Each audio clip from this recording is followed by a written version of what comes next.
त्यांनी सांगितलं की बाबा ती जयंती फक्त धनंजय शिंगाडेची आहे का? विश्वरत्न परमपूज्य घटनेचे शिल्पकार बोधिसत्व डॉक्टर बाबासाहेब आंबेडकर यांचे 2026 रोजी या शहरासह जिल्ह्यामध्ये साजरे करण्याचं उद्दिष्ट आम्ही मनोमन ठेवलेलं आहे। या मिरवणुकीमध्ये डॉक्टर बाबासाहेब आंबेडकर, छत्रपती शिवाजी महाराज, छत्रपती शाहू महाराज, रमाई, भीमाई, जिजाऊ या राज्यात देशात जे जे थोर महापुरुष, त्या थोर महापुरुषांचे विचार समाजामध्ये रुजवण्यासाठी, विचाराचा प्रचार आणि प्रसार करण्यासाठी आम्ही या ठिकाणी जयंतीचा उत्सव साजरा करत आहोत। या जयंती मिरवणुकीमध्ये जे पारंपरिक कलाकार आहेत, हलगी वादक असेल, ढोल ताशा असतील, ढोलकी असेल, समळ असेल, त्याचबरोबर कर्नाटकमध्ये जे काय पारंपरिक वाद्य आहेत, कर्नाटक असेल, केरळ असेल, या सगळ्या भागातून हे जयंती उत्सव साजरे करण्यासाठी हे जे काय जुने पुराणे वाद्य आहेत ती वाद्य आम्ही या ठिकाणी त्यांना पाचारण करणार आहोत। आणि कुठलीही डॉल्बी मुक्त निश्चितपणे ही मिरवणूक आम्ही या ठिकाणी काढणार आहोत। आज या जयंती उत्सव समितीची बैठक झाली आणि या जयंती उत्सव समितीच्या बैठकीमध्ये ह्या शहरातील सर्व समाज बांधवांनी सक्रिय सहभाग घेऊन या ठिकाणी या जयंती उत्सव समितीचा अध्यक्ष सन्माननीय प्रवीण आबा सूर्यवंशी, जे की ते सांजा या गावातील आहेत, समाजात काम करत गेल्या अनेक वर्षापासून समाजामध्ये ते अतिशय चांगल्या पद्धतीने काम करतात। जाती जातीमध्ये विचार पसरवण्याचं काम, चांगले विचार पोचवण्याचं काम त्यांच्या माध्यमातून या ठिकाणी होत आहेत।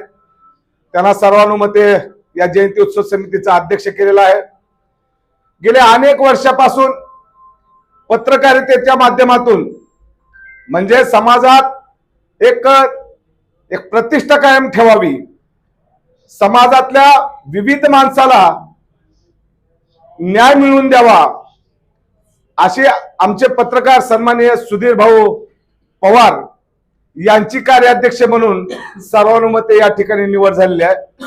पत्रकारिता करत असताना समाजातल्या घटकापर्यंत, सामान्य माणसापर्यंत, तळागाळापर्यंत त्या पत्रकारितेच्या माध्यमातून न्याय मिळवून देण्याचं काम, शासन दरबारापर्यंत त्यांच्या जे काही न्याय मागण्या आहेत त्या पोहोचवण्याचं काम गेल्या अनेक वर्षापासून सुधीर पवार यांनी केलेलं आहे।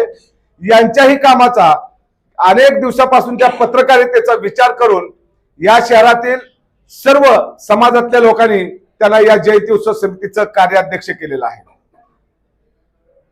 निश्चितच या जयंतीच्या माध्यमातून तळागाळापर्यंत विचार, महापुरुषाचे विचार पोहोचवण्याचं काम हे दोघ जण करतील अशी या ठिकाणी मी अपेक्षा व्यक्त करतोय।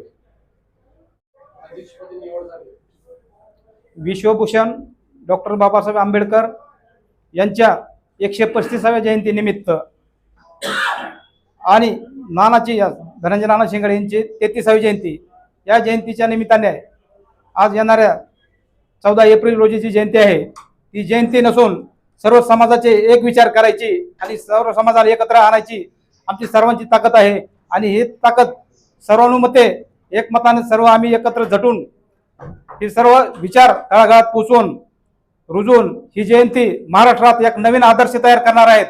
आणि ह्या जयंतीच्या निमित्ताने सर्व जाती धर्मातील सलोखा कायम राखायचा आणि इथून पुढे जे आमचं काही नियोजन आहे जयंतीचं 2 महिने अगोदरच आम्ही सुरुवात केली, कारण ह्याचं नियोजन डॉल्बी मुक्त जयंती आणि दुसरी गोष्ट म्हणजे पारंपरिक वाद्य। ही पारंपरिक वाद्य ही आपल्या राज्यातले नसून बाहेरल्या राज्यातले आम्ही आणायचे आमची एक मानसिकता आहे। आणि ह्या जयंतीनिमित्त आज ग्रामीण भागाच्या सर्वसामान्य माणसाला एवढा मोठा न्याय मिळवून दिलाय आणि ग्रामीण भागाचा स्तर उंचावण्याचं कार्य आज नानाने आणि सर्व आतापर्यंत झालेले अध्यक्ष मान्यवर यांनी आम्हाला एकमताने ग्रामीण भागाला संमती दिली आणि तसेच माझ्यासोबत कार्याध्यक्ष म्हणून सुधीर भाऊ आपले पत्रकार बांधव आहेत, त्यांच्या माध्यमातूनही आपल्याला आज जयंतीला आजपर्यंतच्या जयंतीमध्ये त्यांनी लाख मोलाचा वाटा त्यांनी घेतलेला आहे आणि आज पण आमच्या खांद्याला खांदा लावून ते आमच्या सोबत आहेत. एवढं बोलून मी माझे 2 शब्द संपवितो. जय महाराष्ट्र.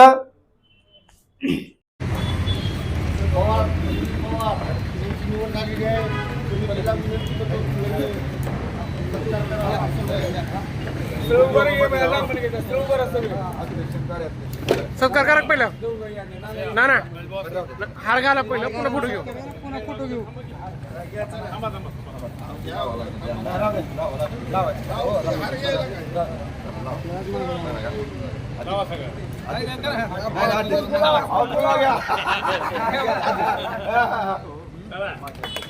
तुमचं काय होतं तेव्हा माहिती आहे का? तुम्ही मोठं मन दाखवलं म्हणून अगोदर अलीकडे या जरा सगळं